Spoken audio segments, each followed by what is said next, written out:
مرحبا بكم في حلقة جديدة من قناة زراعة الخضروات المنزلية. حلقة اليوم عن زراعة الروكا من البذور وطريقة زراعتها بالبيت. بداية، تنمو الروكا في معظم مناطق العالم، وهي من المزروعات البسيطة ولا تحتاج إلى كثير من العناية والاهتمام. والروكا من النباتات يلي بتكره الحر وتحتاج إلى درجة حرارة معتدلة، يعني يفضل زراعة الروكا من شهر 9 سبتمبر إلى شهر 11 نوفمبر. وعموما بالإمكان زراعتها في الأشهر الباقية من السنة، ولكن يستحسن نتجنب زراعة الروكا في فصل الصيف وموجة الحر، يعني أشهر 6 و7 و8. فاصل ونبدأ الزراعة مثل العادة على بركة الله. كالعادة منجهز التربة ومنرويها بالمي لمدة 3 أو 4 أيام متواصلة قبل الزراعة. أنا جهزت التربة وصار لي 3 أيام عم بسقيها بالمي. حنشوف بالأول شكل بذور الروكا. رح حاول قرب الكاميرا. مثل ما ملاحظين حجمها صغير جدا وخفيفة. مناخد كمية من البذور بتتناسب مع حجم الوعاء أو الإناء المخصص للزراعة، ومن دون ما نتكلف فينا نزرع بأي وعاء. أنا هيدي الأيطة على الطريق جبتها وغسلتها منيح، ولكن هناك ملاحظة. الارتفاع يجب لا يقل عن 15 سنتيمتر. نحن طبعا عم نحكي عن زراعة الروكا. في مزروعات أخرى بتحتاج إلى ارتفاعات مختلفة، ونحرص على وجود ثقوب أو فتحات كافية بأسفل الوعاء لتصريف المياه بشكل جيد، ونضمن عدم تعفن الجذور. طيب، هلأ السؤال المهم، هذا الوعاء قديش بده بذور؟ تقريبا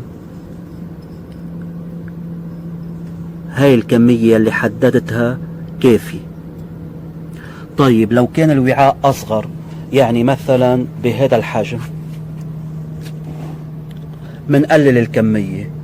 هذا كان سطل لبن، شربنا اللبن وانتعشنا، بدل ما كب السطل عم بستخدمه للزراعة، عم فكر ازرع فيه ممكن جرجير.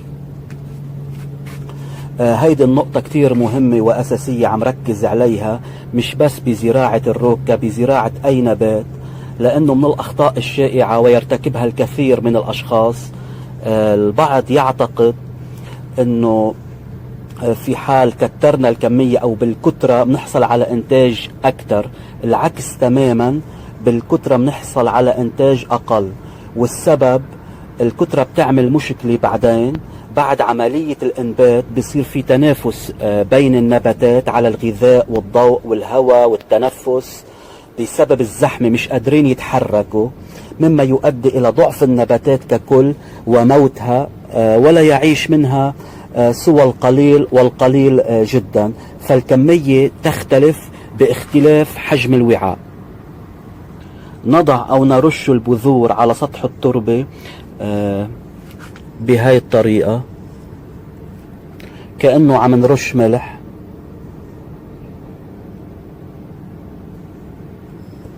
نحاول قدر الإمكان توزيعها بشكل متعادل.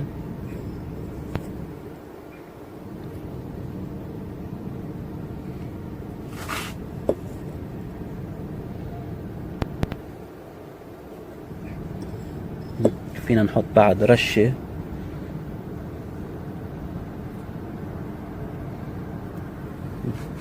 أعتقد الكمية صارت كافية. هلأ الخطوة التالية علينا بتغطية البذور بطبقة خفيفة من التربة بسماكة نص سنتيمتر كحد أقصى، لتقدر البذرة فيما بعد تشق التربة وتطلع. ولازم نغطي سطح التربة بالكامل.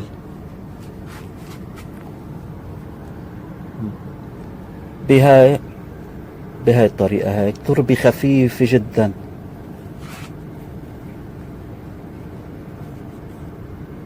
فينا نظبطها بس من دون ما نكبس، بس هيك بنظبط شوي لتكون التربة مستوية.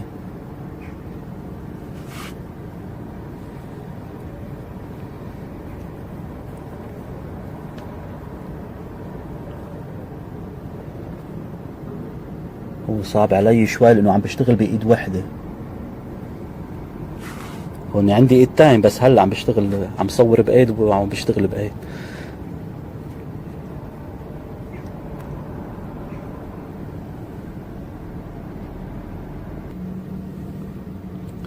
أنا انتهيت هلأ من تغطية البذور أو سطح التربة بالكامل.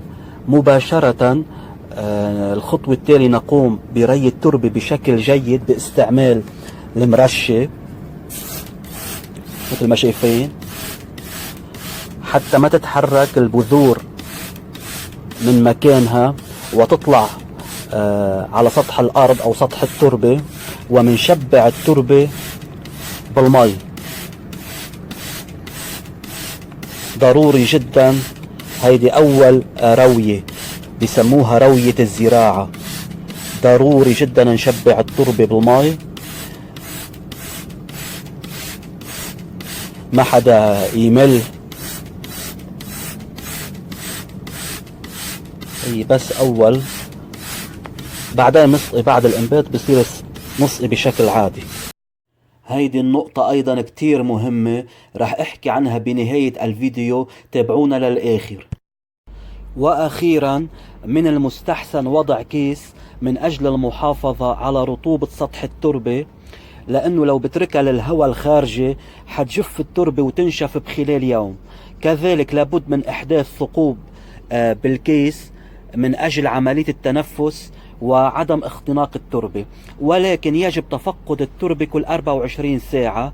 إذا كان سطح التربة جاف فيجب ريه مباشرة من دون أي تأخير أو تردد باستعمال المرشي فقط.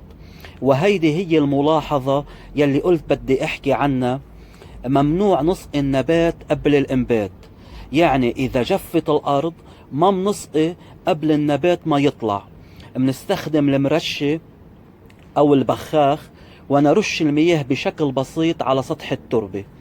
طبعا نضع الوعاء أو أيا كان بالظل خلال فترة الإنبات. الحلو والجميل بنبات الروكا فهو من النباتات يلي بتنبت بسرعة من 3 إلى 4 أيام. مجرد ما ينبت النبات وتبدأ النباتات تطلع على وجه الأرض، منشيل الكيس نهائيا ومننقل النبات إلى الشمس مباشرة بدرجة حرارة معتدلة، وبعد شهر من الزراعة بناكل إن شاء الله روكا صحية وطبيعية 100%، وألف صحتين يا نور العين. لهون بنوصل لختام الحلقة. طولت شوي ولكن حتى يكون الشرح واضح وبسيط خاصة للمبتدئين بالزراعة. شكرا على المشاهدة، ما تنسوا الاشتراك بالقناة وتفعيل زر الجرس حتى يوصلكم كل جديد من قناة زراعة الخضروات المنزلية. أستودعكم بأمان الله، وإلى اللقاء في حلقات جديدة مقبلة، والسلام عليكم ورحمة الله تعالى وبركاته.